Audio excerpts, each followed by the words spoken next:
Melanie Phillips is a British journalist and author, and she is very, very talented at clearly articulating the facts vis-a-vis Israel and her war against her genocidal opponents. Here she is in an interview with Mike Graham, a British TV presenter for Talk TV, and she's talking about how you have Israel living in one reality, the actual reality, and so many other parts of the world who are hostile, who basically live in these fantasies and have these fantasies about Israel which are totally out of touch with reality, where they demonize Israel as this horrible aggressor, whereas actually the facts are not just different, but the opposite to what they accuse Israel of being. Have a watch of Melanie Phillips as she sets out all these points clearly and elaborates on them. I sense that you were as apoplectic as I am and have been since October the 7th, at the way that the kind of the general state sort of reacts to anything that you say which is in any way pro-Israeli.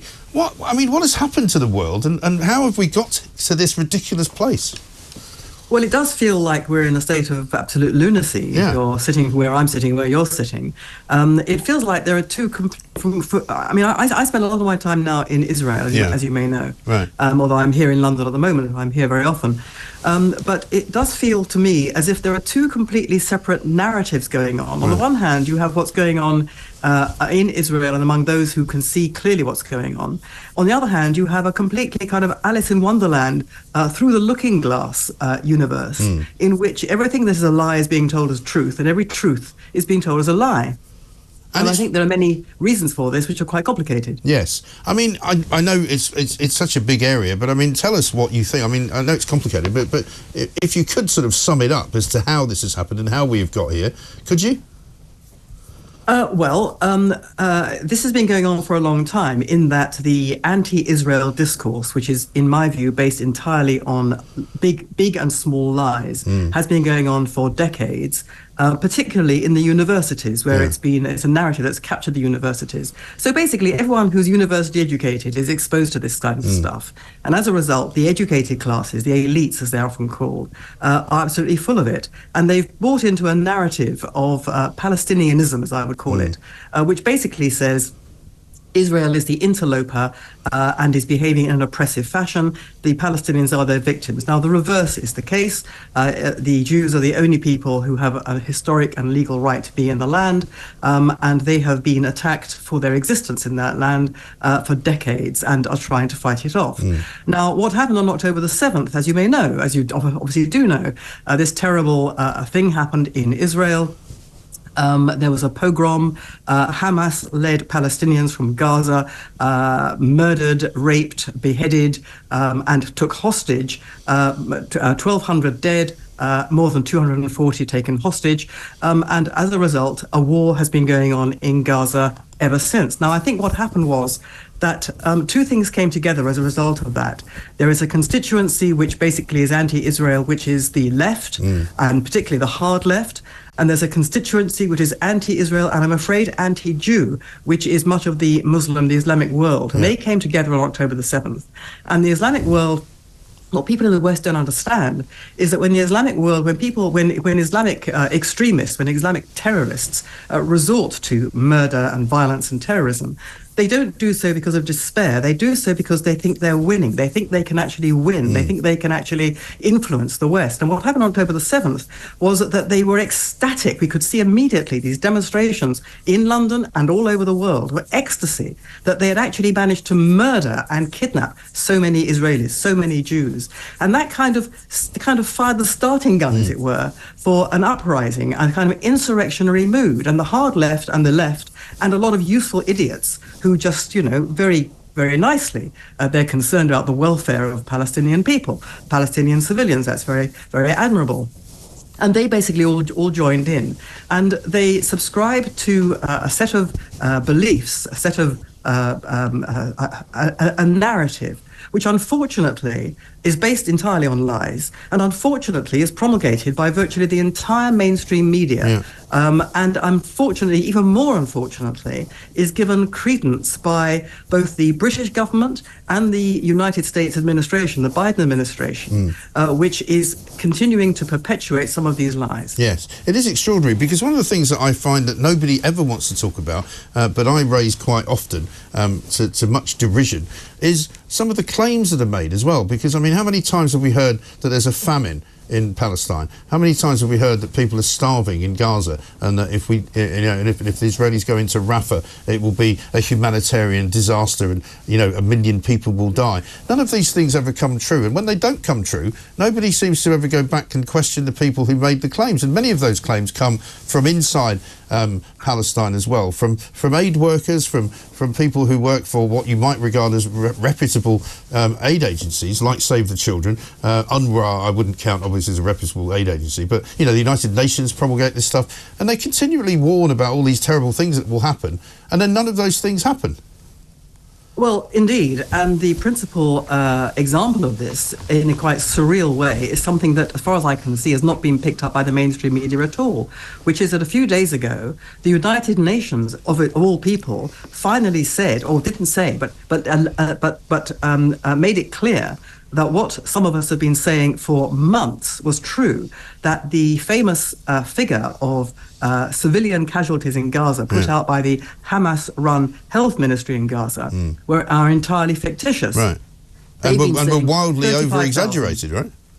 Yes, so they've been saying 35,000 dead, of whom the vast majority are women and children. Now, statisticians have pointed out this is, in statistical terms, completely impossible for various technical reasons. But it's also quite obvious that anyone is not a statistician, because these figures of 35,000, mainly women and children, don't mention a single man who's been killed. Right. And they don't mention a single terrorist who's been killed. Lo and behold, suddenly, the Hamas-run health ministry suddenly changed its statistics and said, actually, we don't know about quite a lot of these people. It's based on, would you believe, okay, some of these statistics that they're getting is from hospitals, which are processing the people who are coming in who are injured and dead. Right.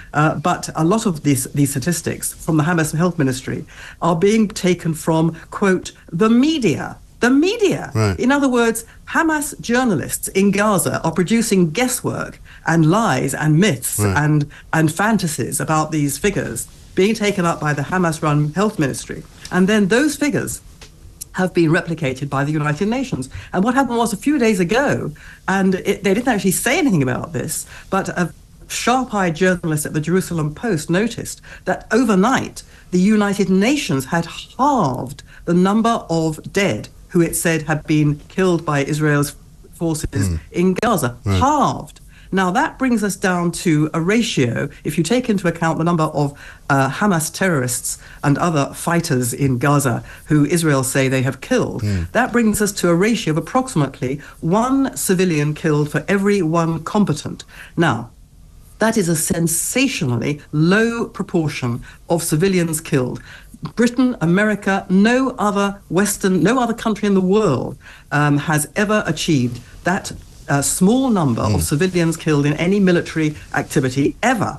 So the very opposite of the case is of what is the case is being said. Israel is being accused of, wantonly and disproportionately killing a vast number of civilians in Gaza. The very opposite is the case. Israel is actually fighting a war for its existence in Gaza, a war against genocidal terrorism, and is achieving in that a lower proportion of civilians killed than anyone has ever seen. Right. And this is being completely reversed. Now, you explain this to me. This is, to me, a kind of mass lunacy. Right. Well, again, I mean, I've been saying this, as I'm sure you have, ever since October, that all of these figures which are quoted willy-nilly by everyone from, the Today programme to BBC's Question Time to any other sort of media outlet you want to talk about, and even in Parliament as well, these are Hamas figures, and they were never accurate, and they were never to be trusted, and yet they're quoted as if they are real.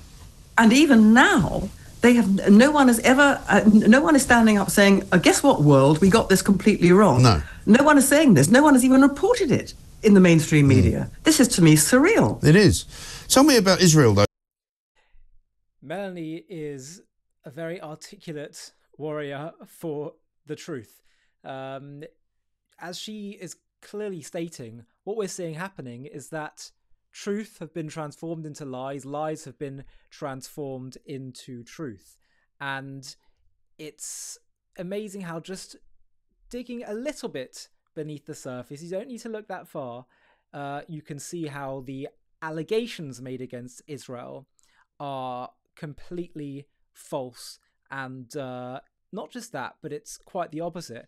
I want to make sure, if you haven't already seen it, that you watch this clip that I did on JTV a few days ago, and I'll show you a little clip from it now, where basically I was saying that what we're seeing happening is every accusation, the video title is How Israel Haters Are Guilty of Every Accusation They Make. And what we do is I go through the claim of genocide, claim of ethnic cleansing, the claim of apartheid, the claim of colonial settlers, the claim of targeting civilians, the claim of the Jews aren't a people, but the Palestinians are a people, how Israel dehumanizes them, Israel is the new Nazis, and we go through how every single one of these claims is actually the opposite is the case. That those who accuse Israel of that, those working against Israel, are the ones guilty of all those things. Ethnic cleansing, genocide, apartheid, acting like modern day Nazis. And so we're grateful to people like Melanie, and there are some others out there who are exposing this truth.